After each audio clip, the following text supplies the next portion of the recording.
Hey everybody, it's Mrs. A, bringing you some tips to help you in your marketing. That's right, I'm talking about helpareporter.com. If you've never heard of HARO, it is a site that is completely free to join that helps connect you with reporters out there that are looking for your expertise. Now, if you are a member and you haven't been landing all the pitches that you've wanted, I'm here to help. And hopefully, I've got some quick tips that you can keep in mind the next time you get your HARO emails. The first thing you're going to want to do is to be prompt. Make a note of when your emails are coming in so that you can set at least 5 to 10 minutes aside that you can go through them right when they come in. The vast majority of pitches that are taken by reporters are taken within the hour of the email going out. So don't hold it until the last minute, or I'll wait until I get home. See if you can carve out some time right then, because you have to strike while the iron is hot. Second, you're going to want to be polite. They don't have to take your pitch. It's really an honor that some really big names out there are going through what you have to say. So make sure to thank them for taking the time to read your little pitch. It makes all the difference in the world. You get more flies with honey than vinegar. Also, you want to be precise. Now, they might have multiple questions that they're asking. They might have one. They might want a 100-word response, a 300-word. Keep it precise. If you have a punchline that you can summarize your whole thought or feeling in one sentence, make sure to include that, because something that's really quotable is something that they will easily be able to use and promote in their article. Also, before you send it out, don't forget to tell them that you're very willing to promote when the article comes out. If it's something that you're passionate about, that you're excited about, regardless of if you're chosen or not, let them know, hey, can you just tell me when this is going to be finished? If I'm included or not, I would really like to see it, read it, and promote it. For those who have a Hootsuite, hey, I'm going to throw you my Hootsuite schedule for the month, and make sure that I put it all across all of my social media. You can promote things anywhere now. It's completely ridiculous and so totally awesome. Also, persevere. This is where I want to focus my time on with you, is to persevere. And don't give up if you don't immediately hear back from these people. Make yourself a file. If you're getting the email and responding right from the email, HARO is keeping track of the queries that you're replying to. But make yourself a file of pitches that you send out, because you might do one a week, you might do 15 or 20 like me. It all depends. And a couple days down the road, when that reporter gets back to you, you might think, okay, which one was that again? Quick refer to your file and move them from the tickler file into a possible file. Just because the reporter gets back to you and says they like what you have to say does not necessarily mean that you're golden. So put it in a possible file if they have a follow-up question, if they need a picture, if they need a link to your blog or your product. Give it to them, and then add their email and the follow-up question to your possible file.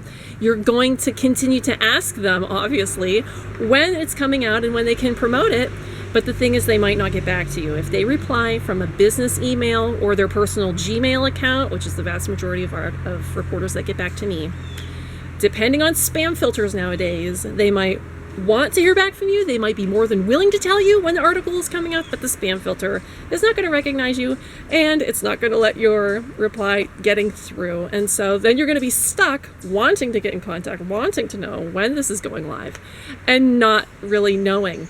So to persevere, if you haven't heard back from these people in your possible file for 2-3 weeks, and if you follow up and you don't hear anything from them, take their name, take their website if it's included, or their blog, and Google it.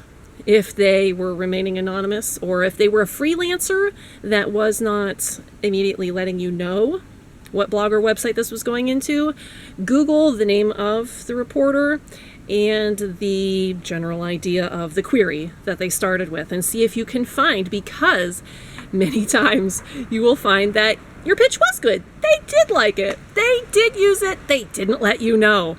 Or they couldn't because your email didn't get through. And so things like my Chicago Tribune I just found out about, and it was in July 30th. So it took a while, but I did a little bit of digging and found that it was used, and I did like the Chicago Tribune. So persevere, hang in there, keep sending out those pitches, and don't give up, and do a little searching. Don't just search your name either, because it might be that they wanted to link to your YouTube channel, not necessarily just your name.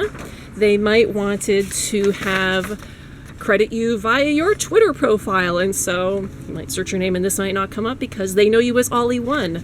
You might have submitted something that they wanted to keep anonymous, or your first name only. And so don't give up. Keep that tickler file so that you can try and track down what you don't hear back from, because you probably landed more pitches than you realized. For me, like I said, the Chicago Tribune, I've also, my husband and I landed the Wall Street Journal, which was an anonymous pitch, by the way, a query. So don't cherry pick in your emails when you go through in your 5 and 10 minutes. Don't cherry pick the ones that list the website, because these anonymous ones, you never know where they're going to go. This had over 1,200 Facebook shares, which is not a lot, but it's more than I could personally do. It spawned 12 other that I can find so far, articles by other people on other blogs and other websites who picked that up and mentioned it and ran with it. It ended up on CBS This Morning, although they asked us to be on and we got cut short. But that picture and the mention of the Wall Street Journal article was mentioned on CBS This Morning. I mean, you'd have no idea where it's going to go. I even now have my job with Fridge Magazine because of a pitch that I answered through HARO. And Henry is awesome. I'm having a fantastic time. So you never know where these are going to lead to. Make sure that you go to helpareporter.com and sign up today, because these backlinks of this expertise that you're sending out can really draw in for your brand, your product, and your business. And you don't want to miss out. Totally free. I couldn't think of a better way to really get out there and get some exposure and some help with your marketing. So I'm Mrs. A for a whole bunch of places. And you can find me at CarrieAulenbacher.com. I hope that these tips, and don't forget the alliteration, if you can throw some of that in there, reporters like that, to be prompt, polite, precise, promise to promote, if you have a punchline, and persevere, because you have what they want. And all you have to do is connect, and Help Reporter is there to do it. So I'm glad to be able to share this time with you. I hope to see you around HARO soon. I'm Mrs. A. Thanks for watching.